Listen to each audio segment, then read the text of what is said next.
اور پھر فرمایا کہ الا من ہدیت فاسألونی الہدی اہدکم، تم مجھ سے ہدایت مانگا کرو میں تمہیں ہدایت عطا کروں گا۔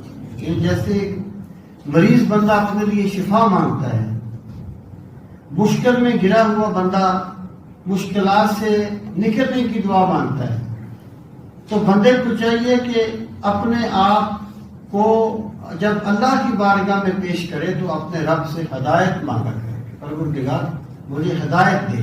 یعنی ہدایت کا جو تعلق ہے یہ پوری زندگی کے ساتھ ہوتا ہے، اس کا تعلق عبادات کے ساتھ بھی ہے، معاملات کے ساتھ بھی ہے، معاشرتی معاملات بھی ہیں، پوری زندگی میں قدم قدم پر بندہ ہدایت کا محتاج ہوتا ہے۔